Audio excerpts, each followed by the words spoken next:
Dalam Islam, kita seperti mana yang kita sedia maklum, Allah SWT sebut di dalam Al-Quran, innallaha ya'murukum an tu'addul amanati ila ahliha wa iza hakamtum bainan nasi an tahkumu bil adl. Maksudnya, apabila kamu hendak menghukum sesuatu perkara itu, maka hendaklah kamu hukum ianya dengan adil. Jadi apa yang disebut di dalam Al-Quran tadi itu jelas. Maknanya apa sahaja tindakan yang diambil oleh pemerintah, yang diambil oleh seorang hakim dalam nak membuat keputusan, ianya mestilah didasarkan atas prinsip keadilan. Okey.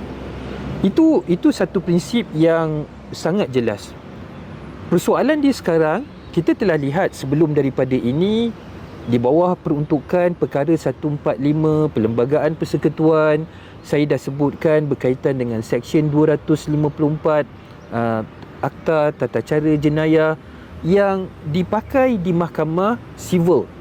Dengan lain perkataan, di Mahkamah Sivil bila mana berlaku sesuatu pendakwaan jenayah sivil, kuasa yang diberikan kepada peguam negara di bawah perkara 145 Perlembagaan Persekutuan, kuasa yang diberikan kepada pendakwa raya dan AG untuk tidak meneruskan sesuatu prosiding pendakwaan seperti yang diperuntukkan di bawah Seksyen 254 Kanun Tata Cara Jenayah.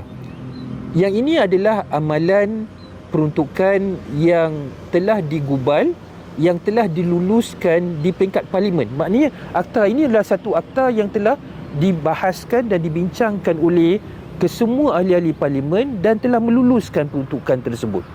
Persoalan yang ditanyakan pada saya tadi itu, bagaimana adakah peruntukan yang diamalkan di mahkamah-mahkamah sivil tadi menjadi tidak Islamik, bertentangan dengan syariah, bertentangan dengan undang-undang Islam, hanya ianya adalah satu tata cara amalan di mahkamah sivil. Ingat, saya dah sebut dah tadi, tanggungjawab hakim, mahkamah, pemerintah ialah untuk membuat satu keputusan yang hukuman yang adil. Kita ada satu legal maxim yang jelas, para ulama kita mengajar tasarruful imam ala ra'iyati manutun bil maslahah. Tindakan pemerintah yang adil adalah berdasarkan kepada maslahah ataupun kemaslahatan ataupun kebajikan kepada rakyat. Maknanya mana-mana pemerintah dalam konteks ini, sama ada kerajaan yang eksekutif, Perdana Menteri dengan menteri-menterinya, ataupun legislatif, ahli-ahli parlimen, dan juga hakim-hakim, sama ada di mahkamah sivil ataupun di mahkamah syariah, mestilah membuat sesuatu tindakan didasarkan kepada kemaslahatan rakyat. Jadi persoalan yang timbul yang kita bincang di sini, adakah prinsip ataupun peruntukan Seksyen 254 yang menyebut tentang kuasa pendakwa raya dan AG untuk tidak meneruskan prosiding atas sebab-sebab yang telah saya jelaskan sebelum daripada ini, dan mahkamah menerima permohonan pihak pendakwa raya dan AG untuk tidak meneruskan perbicaraan pendakwaan tersebut, dan Seksyen 254 sebut secara jelas ia tidak bermaksud pembebasan kepada tertuduh tersebut. Prinsip ini, tata cara ini, adakah ianya bertentangan dengan prinsip syariah? Saya jawab yang pertama, tuan-tuan dan puan-puan yang saya kasih sekalian, kita di Malaysia ini, kita mengiktiraf di bawah Perlembagaan Persekutuan. Kita tahu di negara kita ada dua mahkamah, satu mahkamah sivil dan yang satu lagi iaitu mahkamah syariah.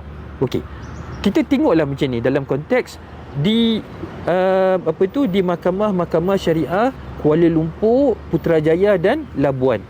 Okey, saya dah jelaskan sebelum pada ini, mahkamah melaksanakan 3 undang-undang: undang-undang substantif, undang-undang tata cara dan undang-undang keterangan.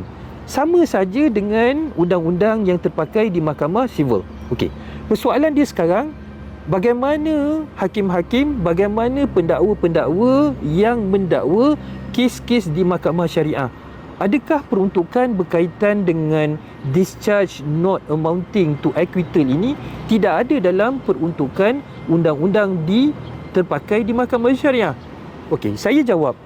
Kalau kita lihat contohnya peruntukan Seksyen 103 Akta Tata Cara Jenayah Syariah. Tuan-tuan ingat saya sebut Akta Tata Cara Jenayah Syariah. Okey, apa undang-undang substantif dia? Undang-undang substantif dia ialah Akta Jenayah Syariah. Ingat, saya dah jelaskan sebelum pada ni, di Mahkamah Sivil dia ada Penal Code.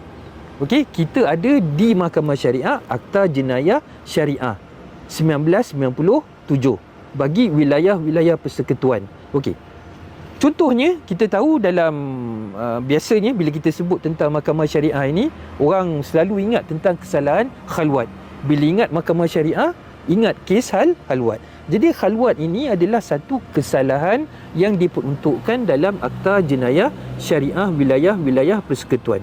Tuan-tuan dan puan yang saya kasih sekalian, Akta Jenayah Syariah wilayah-wilayah persekutuan, Akta Tata Cara Jenayah Syariah wilayah-wilayah persekutuan, Akta Keterangan Syariah wilayah-wilayah persekutuan, tuan-tuan dan puan.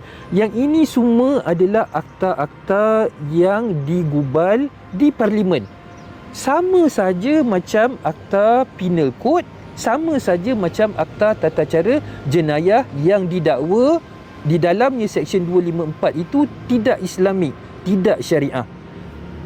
Sama saja akta ni dibawa 1997, dibawa ke Parlimen dan ahli-ahli Parlimen telah meluluskan peruntukan ini. Okey?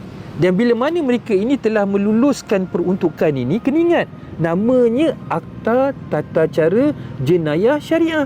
Sudah tentu maknanya peruntukan-peruntukan yang digubalkan ini sudah dipastikan kesyariatannya, syariah compliance-nya, pematuhan dia kepada prinsip-prinsip syariah telah dipastikan, barulah dibawa ke Parlimen.